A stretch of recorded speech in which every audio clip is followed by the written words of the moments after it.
और अमित शाह ने इस रैली में कांग्रेस पर बड़ा हमला बोला। उन्होंने उसे आग लगाने वाली पार्टी तक कह दिया। अगर ये कांग्रेसी लोग जो है ना, उनको आग लगाए बगैर चैन नहीं है। सच है नहीं है? अरे भाई बोलो, सच है नहीं है? अब हाटी समुदाय को ट्राइबल का स्टेटस दे दिया, वो लगे दलित लोगों को उकसाने के लिए, हमारे अनुसूचित भाइयों बहनों को क्या आपका चला जाएगा। कोई डरने की जरूरत नहीं है। मैंने मेरी पेन से लिखकर सभी दलित समाज के लोगों को सुरक्षित किया है।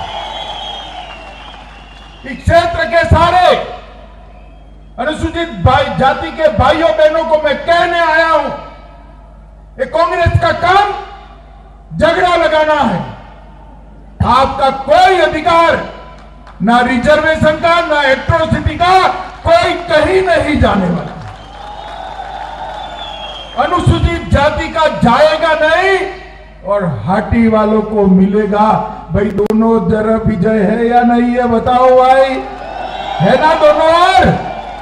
ये नरेंद्र मोदी की भारतीय जनता पार्टी की सरकार। कांग्रेस आग लगाने का काम करती है, मोदी जी विकास करने का काम करते हैं। मित्रों, ये अंतर। सिरमौर की रैली को सीएम जयराम ठाकुर ने भी संबोधित किया। इस रैली में सीएम ने कहा कि इस बार हिमाचल